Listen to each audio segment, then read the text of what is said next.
This is something that I will remember forever. This is just ingrained into my head that I've worked really hard to reach US for studying for my master's. So that was a moment when I saw someone getting rejected and I was like, this is it. I'm done. My entire like a year's worth of hard work could be wasted in 30 seconds. Let's first begin with your background. So if you could tell me what have you done in your bachelor's and right now what are you doing before you move out to the US? Okay, so thanks, Shaunak, for having me. You're a wonderful host, and I'll just wrap it up very quickly. It's a very huge question. So I did my undergrad in CS. I have a CGPA of 6.7, and I think GRE score. I'll just start with the numbers. So GRE score is of 300. I have a 99 in TOEFL. I have one research paper. I have almost 4 years of work experience in Capgemini as a senior data analyst at the moment, and I'm still working there. There have been no gaps in my career and my academic life. And apart from this, I'd say I have like tons of certifications in technology. I love my work and I'm very happy to be going forward with my study abroad journey. So while doing all this, I had like this idea of making content on YouTube came with my idea of first thing is helping people. Second thing is putting myself out there.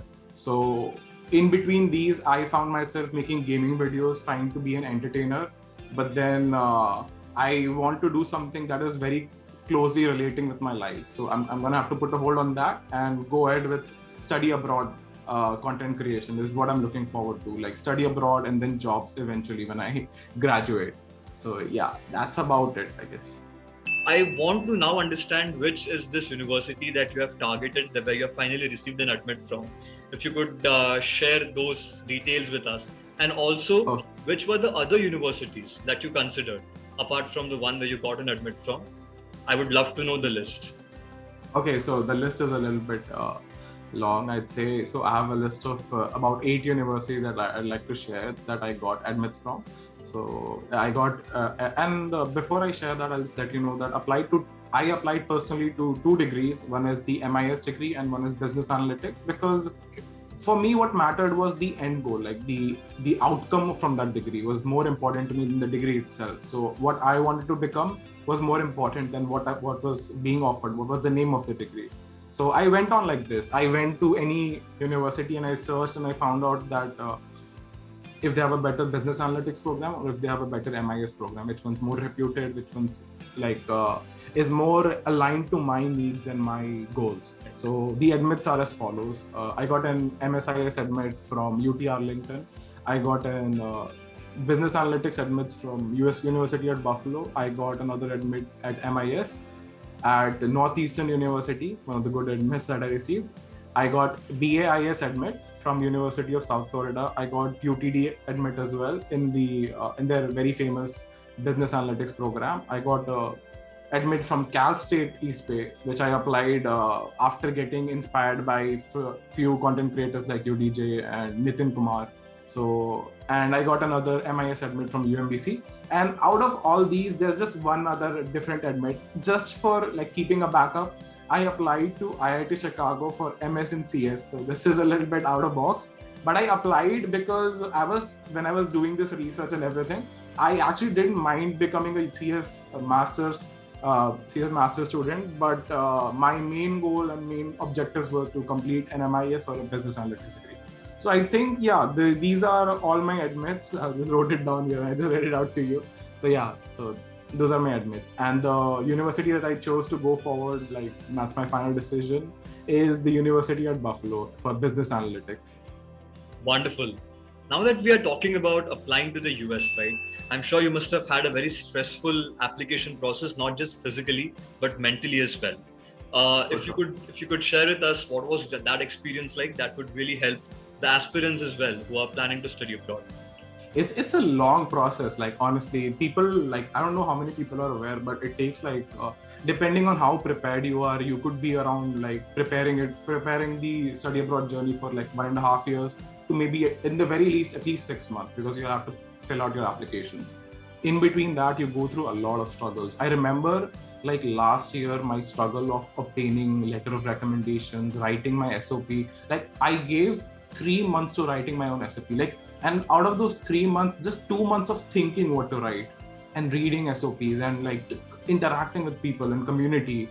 And it was a lot of struggle. And then applying for universities is another huge task. You have to pay with like your credit cards, and there's a lot of fees involved. And you like at that point you're realizing that you've gotten too deep into this. So the journey is amazing. It's a lot of hard work. Like whoever is going out to study abroad, I have a lot of respect for them. First of all, like even to decide to go to study abroad is a huge decision. And if they're doing this all by themselves, that is crazy. Like you deserve a lot of respect. So yeah, that's the journey. Like the visa process, the housing, accommodation. Because I'll just share this with you that I'm in the part where I'm just a month or two away from actually reaching US. So I'm done with my F1 visa. I'm done with my housing. I've done with most of the things that are associated, and I think I'm ready to fly. So that's a long journey. You're talking Yes. about applying for visa, accommodation, and all these things, which kind of become the tasks after you get an admit. So, any challenges that you have faced in any of these tasks? Can you recall anything?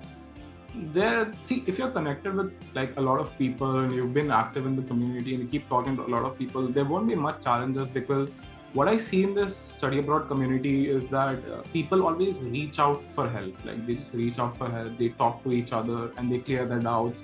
This is something very unique to study abroad community. And I won't say it's a lot of struggle, but then the hard part of acquiring a visa and housing is getting the leads for housing first thing. And for visa, it is the anxiety that hits you just days before your interview. It's unimaginable, Shaunak. You have no idea how much anxious I was. Like I had prepared everything. I had taken mocks. I asked help from my friends. They took my mock. They gave me excellent feedback, and I was connected with a lot.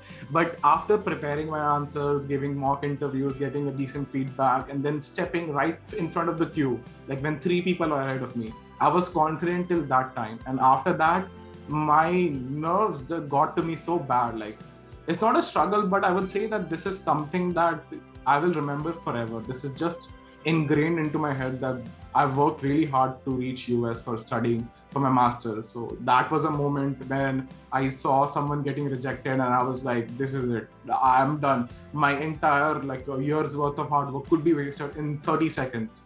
So that was one of the scariest moments, and I would say a struggle in some way. I only took services of Yocket. That's just to use their Trello board, like just to get their Trello board and some guidance, like just to see, like check if I'm doing the right thing or not. Among all the services available online, I only found Yocket to be the closest to the authentic, like most authentic student service. Like they were very transparent throughout the process. I got admits from all the universities that I applied. And I was shocked. Like I was expecting like at least one reject, so I can feel like I've found my ceiling. But then I got no rejects, and getting no rejects might look from outside might look like it's like a very good thing, but it's a bit. I don't know. It's an itch in my mind at the moment. I'm thinking like, should I have applied even higher or not?